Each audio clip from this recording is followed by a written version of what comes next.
And we'll get right into the reading. First off, we start off with Spiritual Warrior 7. This is equivalent to the Chariot, Capricorn. So that means movement. It also means balance. And it means victory and success. Chariot talks about trusting your instincts, trusting your intuition. It's a card of victory because he employs balance between the right side and the left side of the brain. You know, between our logical, analytical side that depends upon mental faculties and reason, the left side of the brain, as well as our irrational self, our wild, passionate, creative, emotional self.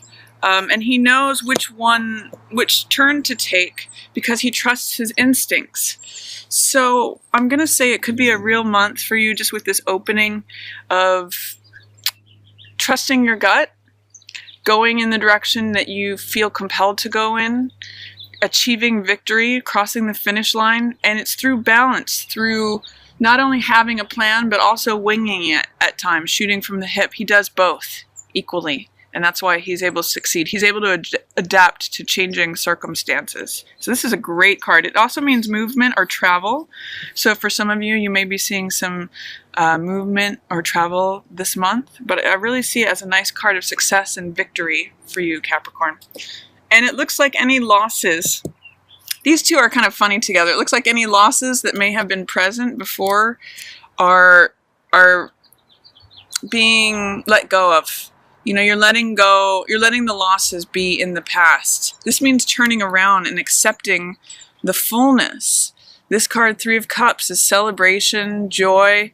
You know, where water has maybe drained out before, this is Five of Cups and it says loss, it's no longer relevant to you. You're coming out of that feeling of being out in the cold or being at a loss. And what you're experiencing or have the opportunity to experience is this fullness of life. This is celebration, it's joy, it's being supported by friends and family, people of like-minded character.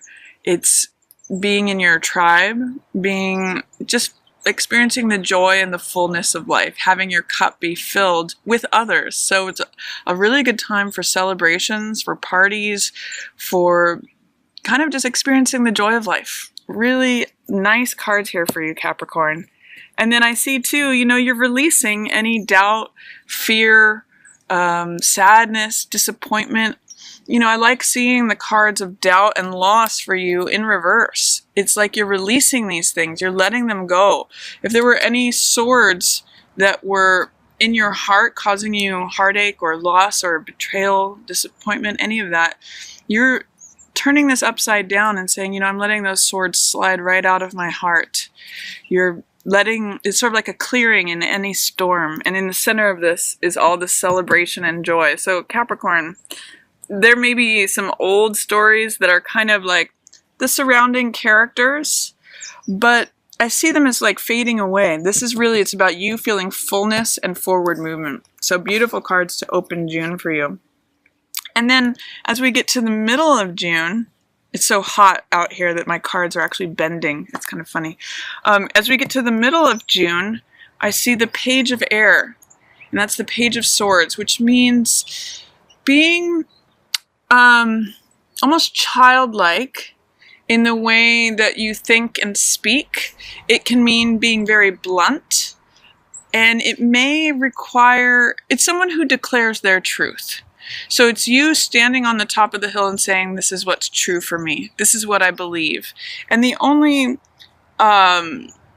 sort of caution with this card is that be careful that you're not too blunt with others. That even though you're doing all this forward movement, that you're not saying things that are too blunt, severe, or cutting. Because sometimes Daughter of Air can be like a child running with scissors. It can be a little dangerous. But she does usually hold the sword of the truth, which is actually depicted by a feather here. And it is being in alignment with the truth. It is declaring your truth for everyone to see and standing at the top of a hill and declaring it. It's a card of connection with truth and the freedom that comes with that, Capricorn. So lovely card there. In the middle of the month, I see this Ace of Fire for you, new inspiration. Aces are always new beginnings. So this is Ace of Fire, which is new passion, new joy, new vitality, new inspiration, new optimism. And the Ace of Fire, Ace of Wands, is the same archetypal image as a baton twirler who's out in front of a parade, the first one out of the gate, or the person who's holding the baton in a race. They're the active element. So this is new passion, something that lights you up. And this is a card of feeling newly invigorated, new vitality. You may want to begin a project when you see this card, or you get an inspiration for something. It's like shooting an arrow in a direction that you want to go in, and it's real action card. Combined with this, so we have Nine of Water in reverse. Nine of Water is joy. Sometimes it's also depicted as pleasure or wish fulfillment. So there may be some way in which there was a wish that does not get fulfilled, or that you thought you wanted something but it doesn't end up coming to you, but instead you go for this new direction, this Ace of Fire. For some of you, sometimes this card can mean overdoing it in terms of food or drink or merriment. It can mean it can be a card of excess, so be careful of not being too excessive, especially during the middle of the month near that full moon.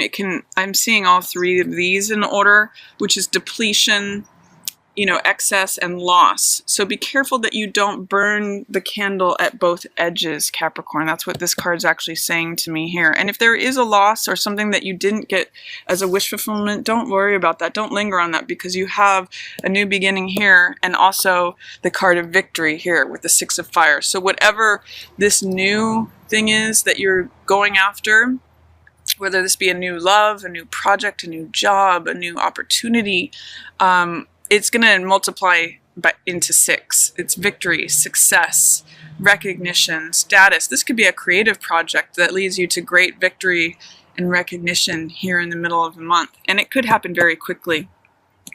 I'm seeing the sun in both of these illuminating that. You might have an aha moment that leads you to a great time of productivity that also leads to recognition. It could very well be in your work as well. And then underneath the Daughter of Air, I have the Father of Air in reverse. This is usually a air sign, so that could be Gemini, Libra, or Aquarius that figures into the equation somehow. And Father of Air is usually the person who is honest. They're an expert. They're a good counselor. They're in alignment with the truth. But when they're in the reverse, it's either that you're not hearing the truth, you're not welcoming the truth that they have to offer, or that they may not be showing up as the truthful person that they normally are. This could be a person in an authority position, he's a king, who is not giving good advice or not being the wise counselor or not seeing eye to eye with you right now. There could be an air sign that you're not seeing eye to eye with, especially because I'm seeing you speaking your truth here.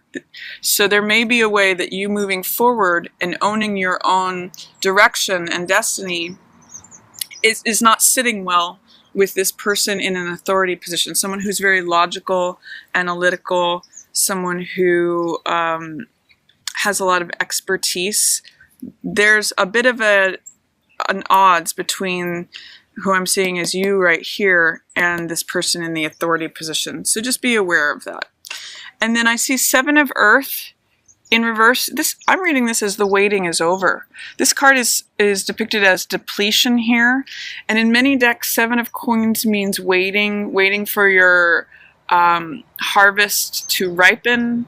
It means being patient, assessing things. But in the reverse here, depletion in reverse means abundance, and it means growth. And I'm seeing the waiting is over. You may be arriving at a place where your harvest is ready, where you have completed something. And this being followed by the wheel, this is 21 This is the World card. It's in reverse here, but this is a completion. And it may be a completion that you're resisting or that you don't see. This is a big cycle ending, Capricorn. And in some ways, I get the sense that you know this cycle has ended. It's a major cycle, but you're having a hard time releasing it. And that's what this card speaks to here, Seven of Air, futility. This is holding on to things that no longer serve us. So this card is a reminder. It's a spear with its tip broken, so it's not functional. It's like trying to use a tool that is no longer working, or use a saw blade that's not sharpened. And this is saying, you know, you need to let go of some old, outdated ideas, thoughts, or beliefs that are no longer serving you. Seven of Air it means sometimes cutting corners. I'm really seeing it, though, as you holding on to something that is related to a cycle that has ended, and you know it has ended. But these thoughts, ideas, and beliefs are just like extra baggage or extra weight that is no longer relevant. So it would really be good for you to sort of let go of that dead weight, because you do have good things coming. You have this new beginning, especially with this Gemini new moon on June 13th. In your 6th house, you may be very productive in terms of your work or your health. You may be feeling vibrant health here in the middle of the month. And then it's time for you to wrap something up and let go of something here towards the end of the month. Full moons are a great time to do that, by the way. And it may be an old part of your identity, Capricorn, that you're needing to let go of. It's no longer a useful tool in your tool belt. And because the full moon is in your 1st house of identity, it may be an old self, an old skin that you need to shed. And it's no coincidence that there's that snake there in the middle of that card. It's like a snake shedding its skin, an old definition of yourself, Capricorn, that you need to shed so that the new you can come out. So that's your reading for June, Capricorn. I hope you enjoyed it. If you did, feel free to give it a thumbs up or share it with another Capricorn who you think might enjoy it.